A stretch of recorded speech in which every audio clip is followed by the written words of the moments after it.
guys, welcome to my channel. Today's video is going to be on the do's and don'ts of eye makeup. I usually like to start with my eyes first. I don't like to get those little fallout powders underneath my eyes after I just finished doing a full face. So I'm gonna start today with my MAC Prep and Prime 24-hour extended eye base. This is a great primer to use. Dab a little bit on one eye here. And I like to use my fingers to do this part. The warmth and heat from your hand and from your fingers is gonna help really get that primer into your skin. And on this side, I'm not gonna use any primer. So one of makeup's big do's, you really have to figure out the colors and tones that really accentuate your eyes and your skin tone. And for me personally, if I'm going for an everyday look, I like to use warm tone browns, nothing really too cool. I have my own palette that I made at MAC Cosmetics. I like this option better. You get to choose your own shades. You don't have to buy a full-blown palette, especially for people that are always on the go. This is a nice option of something to do that's a little bit more customized, a little bit more personal for you. I'm gonna start with my crease color, and today I'm gonna use a color called Saddle. This guy right here. I'm gonna take a fluffy brush, and I'm gonna swirl it around and tap off some of the excess. And I'm gonna go ahead and apply that right from the outside bottom of my eyelid and start blending it upward into my crease. Usually when I'm choosing eyeshadow colors, I like to make sure that I have a shimmery color to use either on my brow bone or my inner corner of my eyelid. I like to choose a medium tone to do exactly what I'm doing right now, which is my transitional shade. And I like to choose a very dark color that's gonna go at the very, very end so I can kind of transition from a day to night look almost effortlessly. In my other eye, I don't have any primer, nothing like that prepped on this eye, but I'm gonna go ahead and I'm also gonna use the same tone on this eye. As you can see, the eye without primer on it, you're not really catching too much of the pigment here. It's starting to look a little bit on the faded side, and I feel like I need to use a little bit more product. So if you can look and see the difference, this side does seem a little bit more blended. You kind of get a little bit better of that pigment right over here. This side doesn't really seem to blend as well. I'm gonna go in on my eyelid, and I'm using a MAC 239 shader brush. A mistake that I see a lot of my clients using is they're using a fluffy brush to deposit that color right here. You're really using your fluffy brushes to blend your color out. You're using your tighter packed brushes to deposit the color. Please excuse my dusty palette. This one right here. This is called All That Glitters. This is a refillable pan from MAC Cosmetics. It is also sold individually. And with this color, I'm gonna apply just on my inner eyelid. So I'm gonna pack on that color right here. You can see I'm only applying the color from the innermost part of my eyelid, about halfway to where I finished the transitional color. On the other side, I'm gonna do the same exact thing. I'm patting the color here from inner to the middle lid. Next, we're gonna go in with a shade on our brow bone. We're gonna use the same brush, and we're gonna go in with this color over here. It's called Vanilla. It's another MAC shade. And we're just gonna go in and pat it right up top here. And we're gonna blend it in with the other shades that we've previously used. Now last but not least, we're gonna go in with our darkest shade. The shade I'm using over here is called Espresso. I'm actually just gonna apply it in little tiny circles on the outermost corner of my eyelid. And if you'll notice too, the way that I'm holding my brush, I'm actually holding my brush relatively far away from the ferrule and the bristles of my brush. But this actually gives you a lot less control of your brush, which sounds like a bad thing, but actually this is one of the greatest things that you can do if you're trying to blend. I'll show you the difference on the other side. It's a little bit more difficult to blend. By force of habit, I literally just want to pull it back down to here. Last but not least, I'm actually gonna go in with my MAC 224 brush. This is a very fluffy brush for those of you who have not used it before. It's a really good brush. Blech. It's a really good brush to use to blend at the very, very end. You could use it to blend in the beginning. It's really up to you.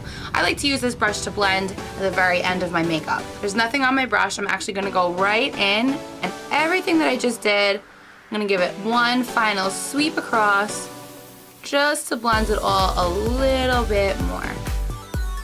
This is gonna drive me bonkers. If you're looking at our finished product of eyeshadow, you're gonna notice that this eye just looks billions and billions and billions of times better. We have a nice smooth transition. You really catch that pigment. And this eye, if you really look close, from a distance it might look okay, but unfortunately we're losing a lot of the color. It's probably not gonna last all day long. This to me looks more like I just drank a lot of tequila, I headed home on the 4 a.m. train, and this is what's left. That's never happened before, but I'm just saying. So now we're gonna go in with some eyeliner. There's so many different kinds of eyeliners that you could use. You could use a marker, you could use a pencil, liquid, gel. Sometimes I'll even use an eyeshadow on an angled brush and I'll get a little bit of like a softer look.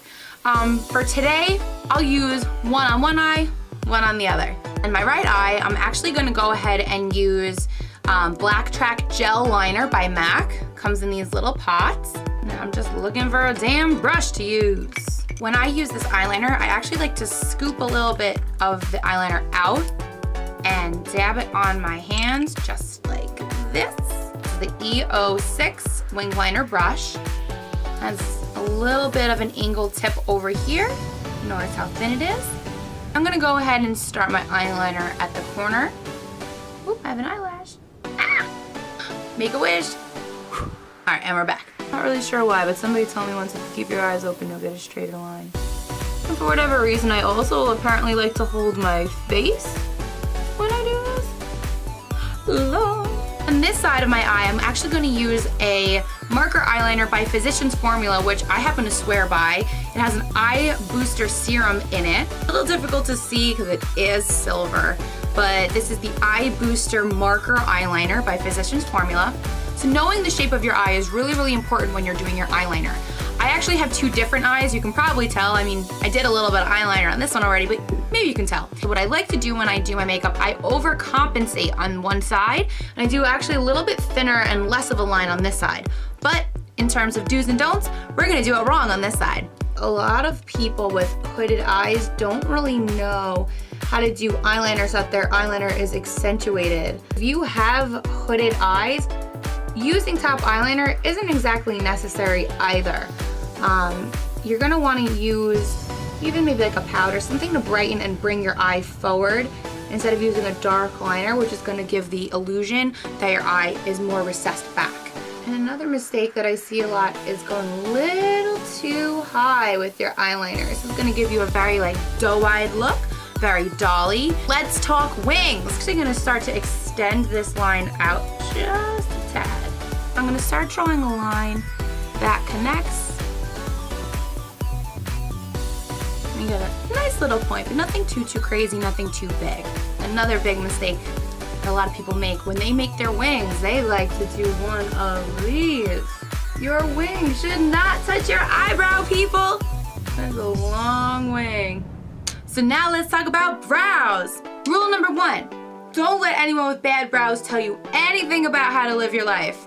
On my right side, I'm gonna use the Anastasia Dark Brown Brow Powder Duo. This is one of my go-to faves. It happens to give a very soft look and the duo tone. You can just start your little ombre brow with this color right over here and use this color as you transition to the end. And I'm also using a MAC 266 angled brush, and I'm gonna use that to kind of draw like hair-like strokes, if you will, from start to finish. And then as I get closer to the angle and going down, I'm gonna do straighter lines and more of a fill-in type motion. I'm going to work my brush in small hair-like strokes going across in the front.